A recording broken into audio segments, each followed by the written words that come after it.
Hi hello friends, welcome to my mini vlog. ಇವತ್ತು ಭಾರತ್ ಹುಣ್ಣಿಮೆ ಆಗಿರೋದ್ರಿಂದ ನಮ್ಮ ಮನೇಲಿ ಸ್ವಲ್ಪ ಹಬ್ಬದ ಥರನೇ ವಾತಾವರಣ ಇದೆ. ಯಾಕಂದರೆ ಅಮ್ಮ ತುಂಬ ದಿನದ ಹರಕೆ ಇದ್ದು ಪಡ್ಲಿಗೆ ತುಂಬಿಸ್ಬೇಕು ಹುಣ್ಣಿಮೆ ದಿನ ಅಂತ. ಅದು ಇಷ್ಟು ವರ್ಷಕ್ಕೆ ಇವಾಗ ಕಾಲ ಕೂಡ ಬಂದಾಗಿದೆ. ಸೊ ಇವತ್ತು ನಮ್ಮ ಮನೇಲಿ ಅಮ್ಮರ ಮನೇಲಿ ಪಡ್ಲಿಗೆ ತುಂಬಿಸೋಂತಹ ಕಾರ್ಯಕ್ರಮನ ಇಟ್ಕೊಂಡಿದ್ವಿ.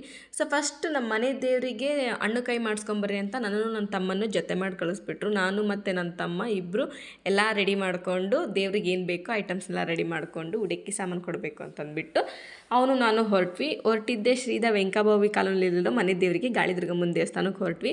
ಅಲ್ಲಿಗೆ ಹೋಗೋಷ್ಟೊತ್ತಿಗೆ ಮಧ್ಯಾಹ್ನ 12 ಗಂಟೆ ಆಗಿರುತ್ತೆ. ನಾವು ಹೋಗೋ ಟೈಮಿಗೆ ಯಾವ ಪೂಜಾರಿ ಇರ್ತಾರೆ, ಸೊ ಎಂಥ ಟೈಮಲ್ಲಿ ಎಲ್ಲದಕ್ಕೂ ರೆಡಿಯಾಗಿರಬೇಕು ಅನ್ನೋಂಗೆ ಅಲ್ಲಿ ನಾವೇ ಪೂಜಾರಿಗಳಾಗ್ಬಿಟ್ವಿ. ಫಸ್ಟ್ ಹೋದ ತಕ್ಷಣ ನಮ್ಮ ತಮ್ಮ ದೇವರಿಗೆ ಪೂಜೆ ಮಾಡ್ತಾಯಿದ್ದ.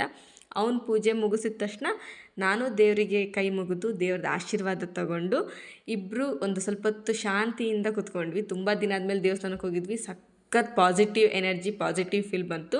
ಅಲ್ಲಿಂದ ಖುಷಿಯಾಗಿ ಹೊರಟು ಬಂದಿದ್ದೆ. ನೆಕ್ಸ್ಟ್ ದಾವಣಗೆರೆ ಬ್ಯುಸಿ ಆಗಿರುವಂಥ ಅಂಗಡಿ BS ಚನ್ನಬಸಪ್ಪನ ಅಂಗಡಿಗೆ ಬಂದ್ವಿ. ಅಲ್ಲಿ ಕೆಲವೊಂದು ಐಟಮ್ಸ್ನ ಅಂದರೆ ಸ್ಯಾರಿ ಪರ್ಚೇಸ್ ಮಾಡಬೇಕಿತ್ತು. ಅಲ್ಲೆಲ್ಲ ಮುಗಿಸ್ಕೊಂಡು ನನ್ನ ತಮ್ಮ 6 ಥರದ ವೆರೈಟಿ ಆಗಿರೋ ಪಾನಿಪುರಿ ತಿನ್ನಿಸ್ತೀನಿ ಬಾ ಅಂತಂದ. ನಾನು ಯಾವತ್ತೂ ತಿಂದಿರಲಿಲ್ಲ, ಫಸ್ಟ್ ಟೈಮ್ ಟ್ರೈ ಮಾಡಿದ್ದು.